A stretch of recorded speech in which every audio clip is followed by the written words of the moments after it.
Welcome to the Look Good, Move Well podcast. By all means, Satya, kick things off. I was going to ask how your anniversary weekend was. It was really nice. Yeah. My wife and I just had our 10-year anniversary, and we celebrated by going out of town for 2 nights without our children. Amazing. Cool. It's very cool. Yeah. Did you go to Calistoga? We went to Calistoga. Where'd you stay? We stayed at the Four Seasons. Oh, ho, ho. You know, high roller over there. Just real ballers over here. I was like we were walking around. I don't know. I mean, I'm able to like feel, good about where we're staying, but I'm also like, I feel like we're a little out of place here. Really? Yeah. Like somebody like the first morning I was there, somebody like kind of waltzes into the lobby and is like, looking for the coffee, and then the coffee's not ready, and they're kind of like rude and pissed off and kind of very entitled. And then they're like, oh, by the way, we're not staying our last night. We're leaving today. And I was like, who in the hell is like, it's just throwing away like nights at the Four Seasons. It's like, I don't know. I was like, yeah, all right. What number room are you in? We'll take an extra room. I don't know. Maybe we'll invite somebody over. Right. Yeah, it was weird. Yeah. But place is cool. Yeah. Yeah. Calistoga is real. I like Napa Valley. For those people who are not familiar, it's about a 35-40 minute drive from where we live, and then sort of wine country. But it's this really beautiful valley that's just like vineyards everywhere. It's very pretty, and it's always fun to be up there. Super beautiful. Yeah. Super beautiful. Nice. So, how was your weekend? My weekend was good. I had my kids more than usual, and we went out for dinner Saturday night and had a good day together Sunday. And I made ramen, which they loved. So new dish in the rotation. Made ramen? Yeah. Like you made the noodles?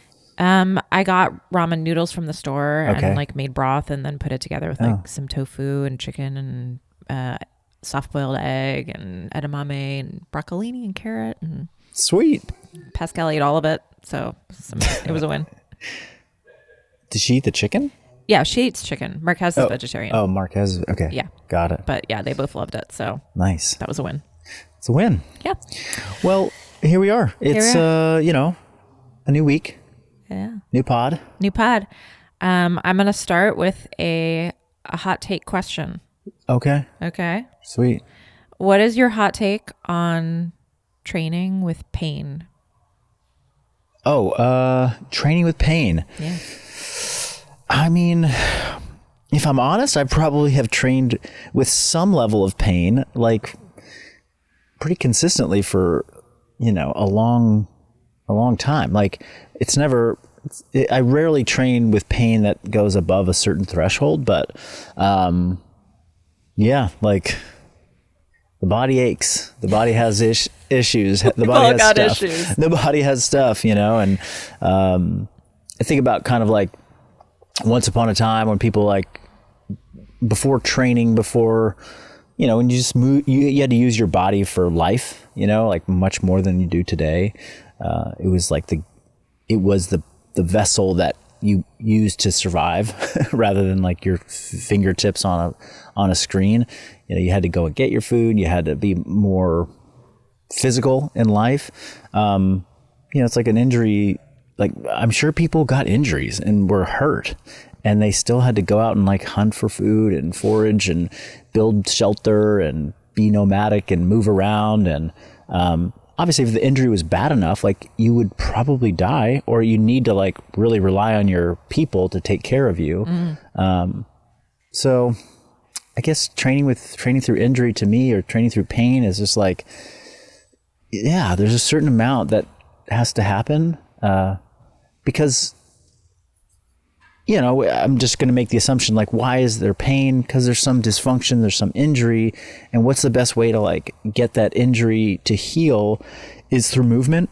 This is like very much supported by lots of evidence and data. It's like, if you just don't move tissue, then inflammatory fluids pool and they get stuck, and then you can't get new inflammatory fluids and tissue in there to like help the healing process.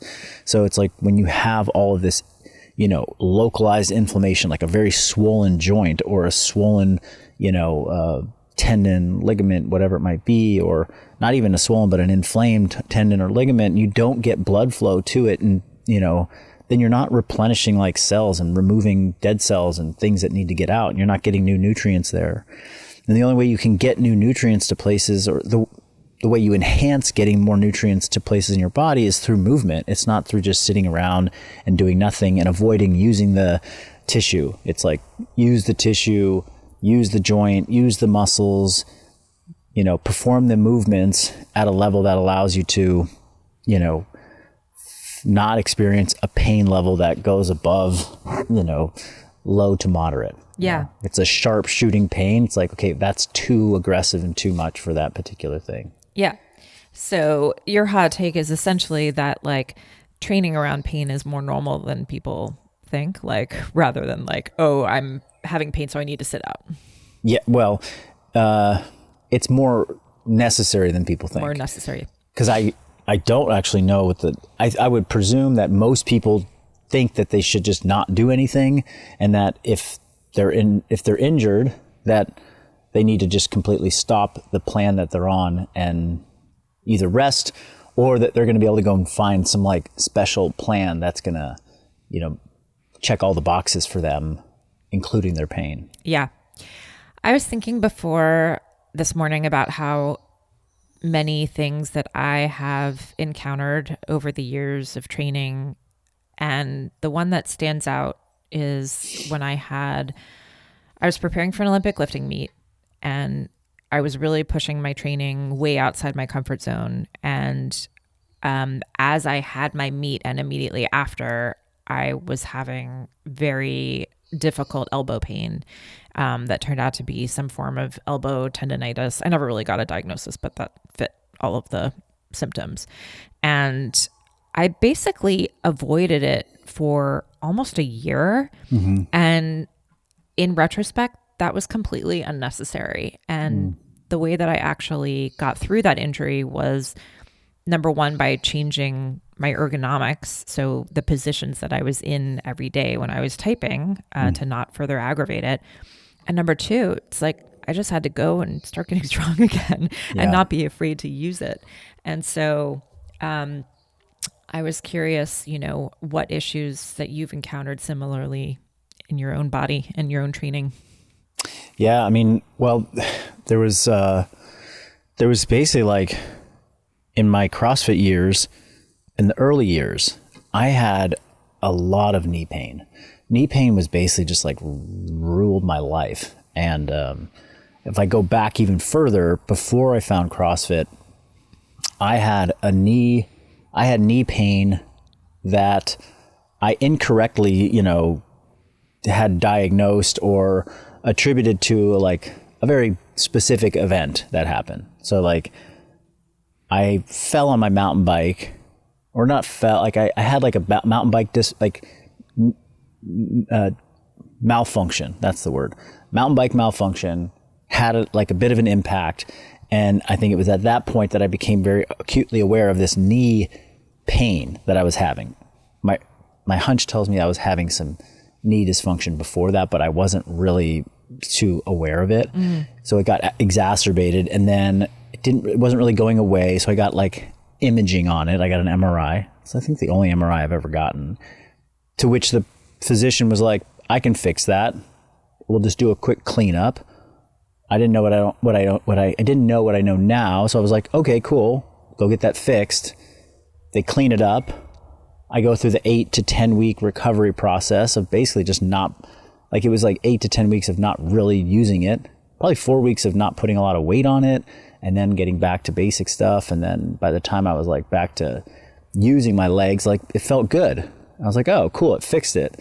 And then within 2-3 months, I had the same physical sensation coming back, not to the same level, but I was like, so maybe something else going on. And it wasn't until I like worked with like a personal trainer or somebody who's knowledgeable and could help me like progress my strength that I got really much better. So anyway, that's the story of like like the initial injury. But then this pain pattern would pop up a lot in CrossFit. Once like now I'm back into like my knee's feeling better, I get into CrossFit and I'm pushing myself super intensely. So then it sort of the same pain pattern starts coming up because I'm pushing my intensity, not getting enough recovery, trying to get the most out of my body. And during that period of time, I really was always looking for like, how could I adjust my mechanics, adjust my position, put different, footwear on. Yeah. I was doing I would low bar back squat to keep my knees back. I would wear lifting shoes, everything I did to like make it easier to get into positions so I didn't have to challenge like end range of motion. I would wear, they sold knee sleeves in 5mm or 7mm thicknesses. I always had a 7mm knee sleeve on for pretty much everything I did. Yeah. So I was always missing like that end range of motion. The thought of doing like a cyclist squat or like a full knee bends, like I avoided it at all costs. Right.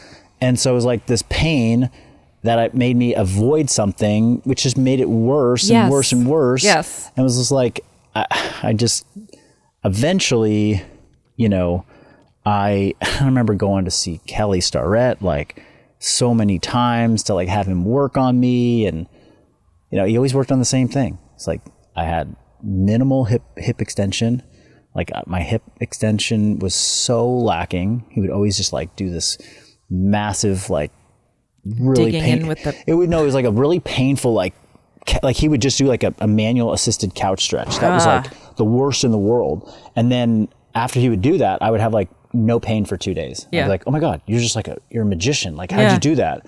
And then it would start to come back. So eventually I just had to like start doing the work. And exploring the positions that I was avoiding. And I really think that was like when, a couple years later, like when I found Ben Patrick's stuff, I was like, oh my God, this just makes so much sense. Like I had been avoiding so much movement and so many positions because when you have pain, it's like, oh, avoid the pain.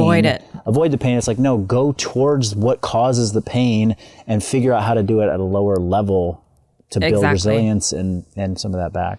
I'm so glad this is where we're taking this because that's what I wanted to cover today. It's like, okay, something hurts. You see your workout for the day and you're like, oh gosh, I can't do that. That's going to hurt. Mm-hmm. So like what goes through your mind as the actual steps to regress something to a level that you can do it or adapt something to the level that you can do it and then go towards it so that you don't avoid those positions. Right. Yeah. Well, I mean, what are the obvious ones? I think for me, it's like I hear a lot of deadlift. I hear a lot of back squat causes pain, knee things. We had a Cossack squat come up. Someone was like, I just can't do Cossack squats. It just doesn't work for me. Mm-hmm. And so I think like the first thing I always think about is like, if I move slowly with my body weight, what happens when I try to get in that position? Like, what do you do first with clients who are like, oh, like squatting hurts? Sure. Oh yeah. Gotcha. Yeah. Well, I mean, I will always go get as specific as possible. It's like, hey, squatting hurts. Like, oh, okay. Well, like back squatting hurts. Like, yeah. Okay. How about like when you just do like a air squat? Yeah. Or, okay, that hurts. Like, what about if you were to like grab onto a ring, like, and support yourself down to the bottom of the squat? Like, how does that, find like, where's the level that they can do something without pain? And you just keep regressing back. Exactly. It's like, oh, I can't even do an air squat, assisted air squat. Okay. Can you do a wall sit? Yeah, I can do a wall sit. It feels fine. Okay. So in a wall sit, like, which is not the same thing as a squat at all. I mean, sorry, it's not the same thing as a squat in terms of range of motion, but there's some commonality between what a wall sit is demanding and, a squat. Mm-hmm. Okay, so we can do that. Like, and then maybe they can't really do anything between that and the next thing. So we stick with wall sits and then we do some progressive overload in wall sits. And then I want to find something that allows them to do like some more knee bending or, more hip flexion. It's like, because then where's the pain when they squat? It's like, oh, back squats don't work for me. It's like, well, it's because it hurts your back. Does it hurt your hip? Does it hurt your neck? Does it hurt your shoulder? Does it hurt your, right? Because it could be a lot of different things. It's like, well, what are we trying to avoid then? Or what are we trying to not exacerbate? Some people, when they back squat, they have terrible shoulder pain because they have really bad thoracic mobility. Yeah. It's like, oh, well, squatting's fine. You're just putting a bar on your back and your hands behind the bar is what hurts. So let's do a safety bar squat, or let's do a front squat, or let's do a Zercher squat, or let's do a, did I say front squat? Frankenstein squat. Like, let's do any one of these other squats, or let's do a goblet squat for now. And then, oh, well, do you want a back squat? Is that important? He was like, yeah, I'd like to be able to do that. Okay, well, let's start working on thoracic mobility. So get clear on like why the movement is bothering you. Yeah. And it could just be that the way you're holding the loading position hurts. It could be that particular exercise is actually demanding too much strength and too much coordination for you right now. So we need to find something that's a regressed version of it so you can do it and feel more confident to get into full range of motion and, have stability, control, and strength. Yeah. Cossack squat's a really good example. I see a lot of people really struggle with that because it's a freaking demanding. It's a super hard movement. Yeah. It requires not just single leg strength, but it requires great amount of flexibility.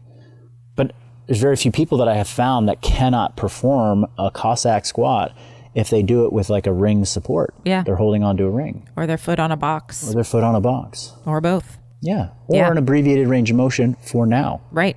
Right. Yeah. Right.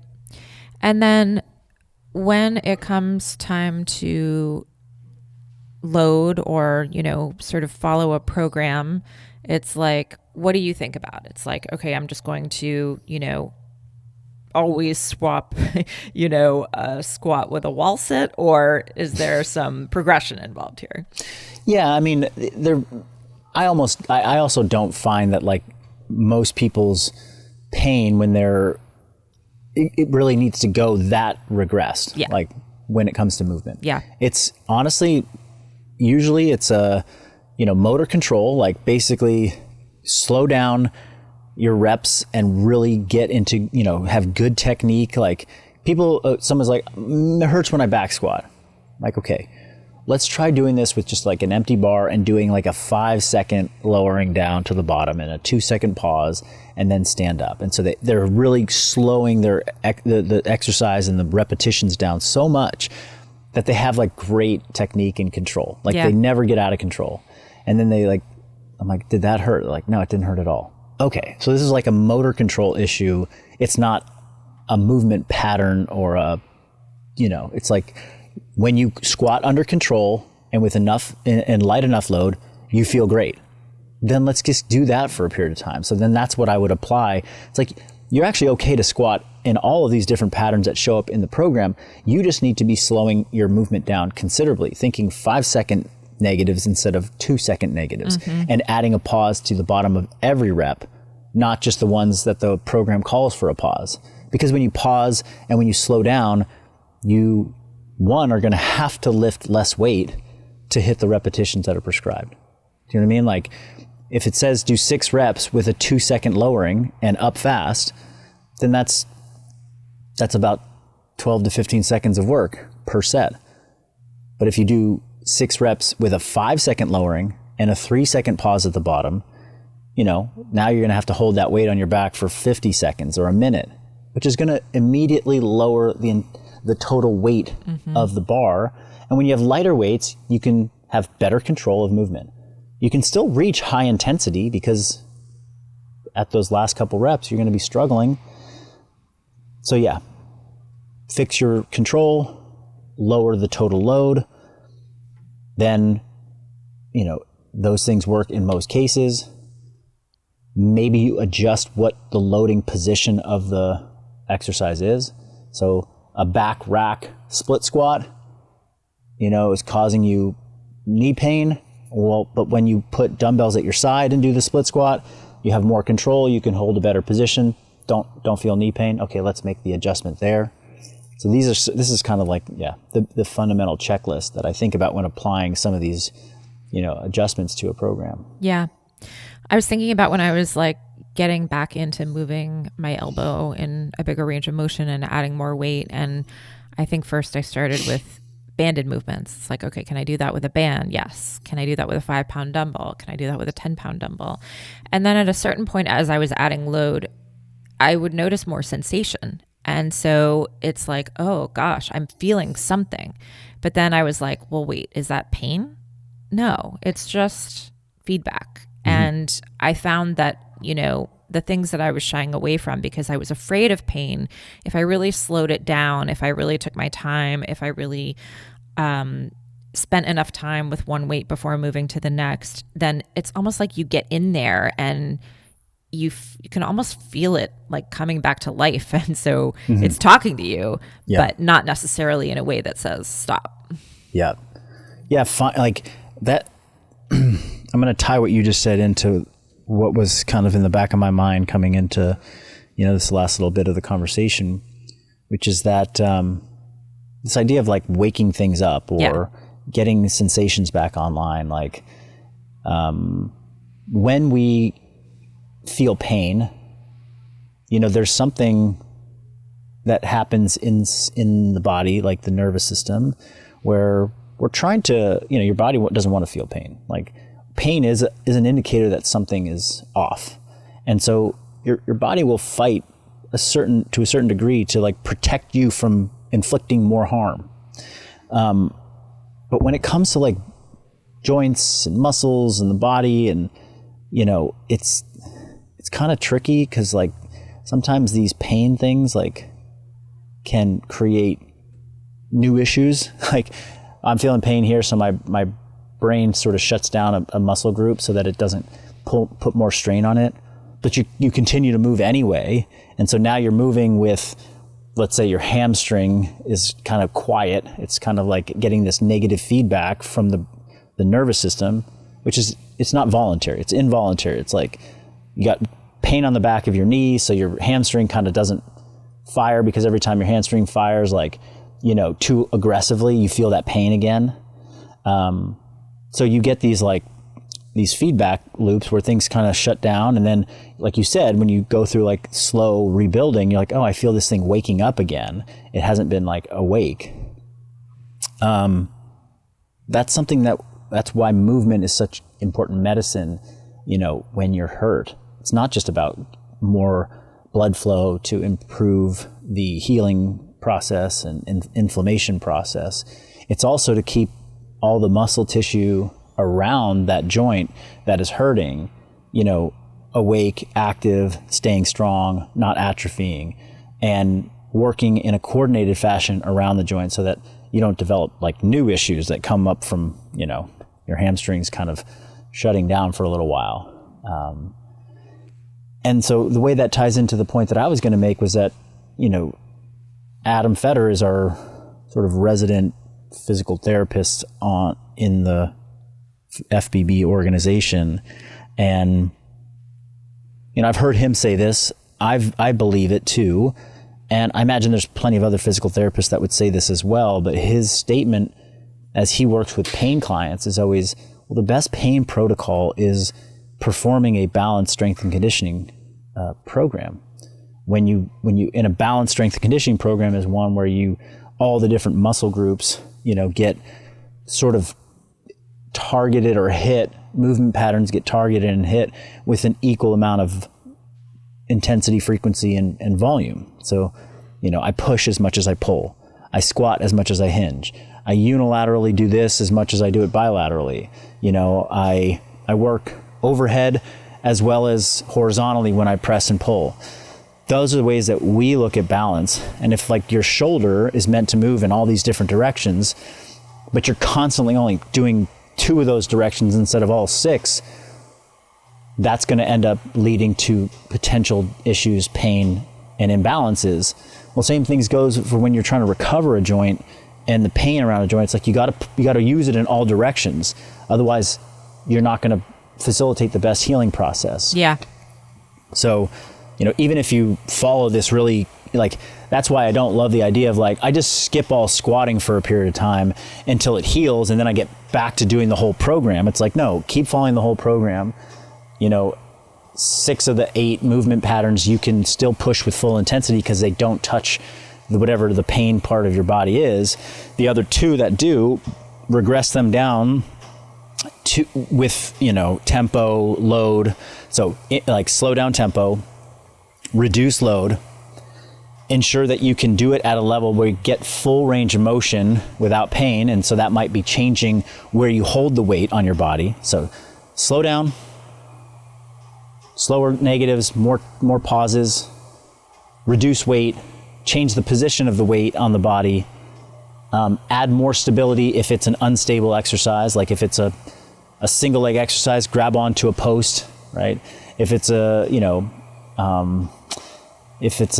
ring exercise, do it on bars instead of rings because that's more stable. Yep. Right? These are like the things to check off. And then just make sure you keep doing that in the plan. Don't just skip it altogether. Yeah. Because then that will probably only make things worse down the line if you just avoid it. Love that. Yeah. So there we are. That was a great little mini episode on pain and how to approach it. Any final thoughts as we close this one out?